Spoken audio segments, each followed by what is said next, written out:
5 at 5 is next. This is Valley News Live at 5. We begin this afternoon with breaking news. The man accused of robbing Casey's gas station in South Fargo at gunpoint has now been formally charged. Court documents say 26-year-old Tyler Hendrickson was given $215 in cash and a carton of cigarettes when he held up the store yesterday. Today, we also learned he was caught stealing $33 worth of groceries from a Fargo Cashwise earlier this year. He pleaded guilty to that shoplifting charge and had to pay a $400 fine. Hope you had the chance to enjoy our recent weather. Today was another November dandy to remember. Let's begin now with Hutch Johnson and an early look of what's to come tonight. Hutch? Mike, thanks so much. Good evening, everyone. We have a lot to talk about. We have added a first alert weather day for Saturday, late in the day and into Sunday morning.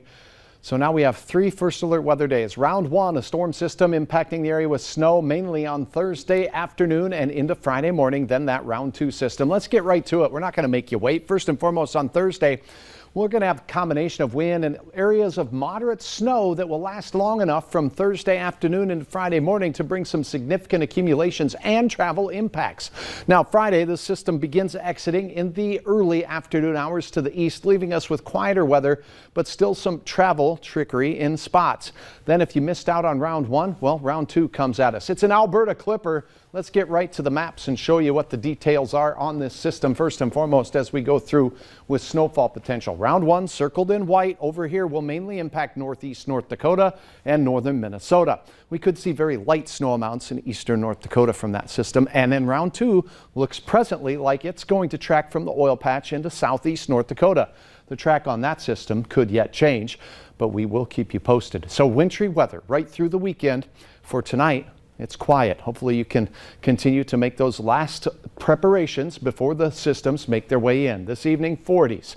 Rain is in the forecast for tomorrow. That'll set the sights for the onset of all of our change. Mike, hour by hour details on that and more information on these snowy systems heading our way here in just a moment. Too soon. It is. All right, thanks. Yes. Several garages in an apartment complex burned this afternoon after a car parked nearby caught on fire.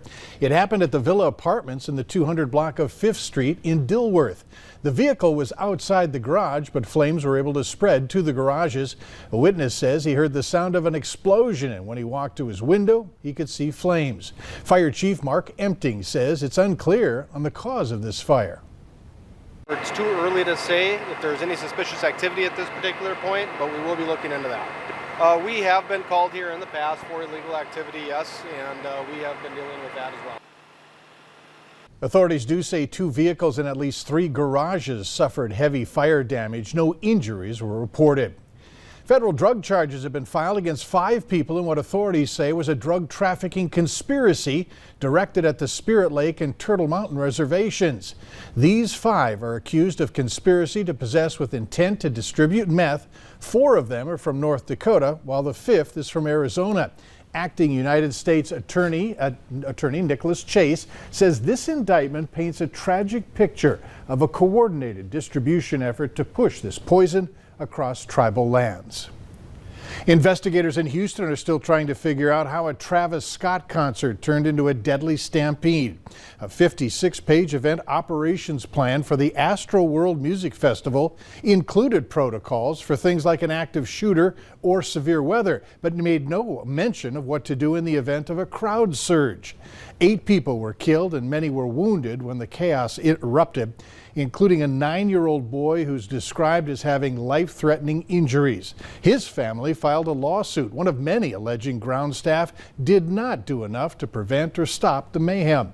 Video shows Friday from Scott pausing briefly to get some help, but then carrying on with the concert. And according to an attorney representing more than 30 victims, Scott made things even worse. After seeing the dead bodies right in front of him, he turned around to the crowd and said, "Everybody put your middle finger up." For his part, Scott says he's cooperating with authorities and has offered to pay for the victims' funerals. He also says he's partnering with a company to provide free therapy for those concert goers in need. A terrifying incident at a church in Nashville on Sunday, all captured on video when a man pulled a gun and started pointing it at the congregation. Eventually, the pastor of the church makes a move and tackles the man from behind. A musician at the church described what he saw as the pastor jumped into action. And then he opened the door to pretend like he was going out. And then he saw him not looking at him, still waving the gun, telling people to move. And that's when he moved quickly. He pushed the chair, and then he grabbed him. When he grabbed him, they all fall on that ground right there. The man with the gun is now charged with 57 counts of felony aggravated assault. Protesters in Minneapolis are accused of targeting the judge who is presiding over the trial of Kim Potter. Potter is a former Brooklyn Center officer who is white and fatally shot Dante Wright, a 20-year-old black motorist, back in April. And the judge is not allowing cameras in the courtroom for Kim Potter's trial. Lou Raguse reports. I know where I'm at. The live stream begins with activist Cortez Rice on the floor of the condo where he says Judge Regina Chu lives.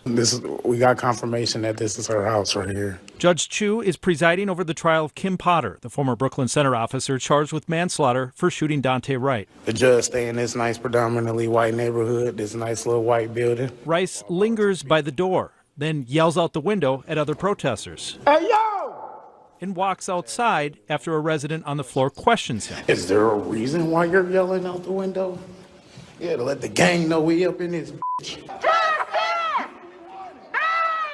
Outside, Rice joins about 20 other protesters yelling for Judge Chu to allow cameras in the courtroom for the Potter trial. We need those cameras in that courtroom, lady! What's your reaction having watched a little bit of that video? I understand the First Amendment. I understand that people have a right to protest, but you want to have a protest that's effective. And this is a monumentally stupid way to go about to express your opinion. Former Chief Judge of Hennepin County District Court Kevin Burke, now retired, says the tactic is ineffective because no judge would make a ruling out of intimidation for the obvious precedent it would set. It is not at all designed to be an effective protest. It's just popping off in a pretty dumb way. Many people inside the condo called 911, and Minneapolis police are now looking into it. Rice deleted his live stream, but returned today to defend his actions, claiming he was not intimidating Judge Chu. It's very unfortunate for y'all little-minded people. It's so very unfortunate for you little-minded people. Jury selection for that trial begins in 3 weeks. The Department of Homeland Security is expected to warn medical facilities to update a certain software. It comes after researchers discovered a vulnerability that could allow hackers to access medical devices. Those include patient monitors as well as some anesthesia, ultrasound, and x-ray machines. Whether the devices could be accessed depends on what version of the software they're running and if they are connected to the internet. There have been no reports of hackers exploiting the software. It's off to the races for children getting their COVID vaccine, and they're off to a slow start.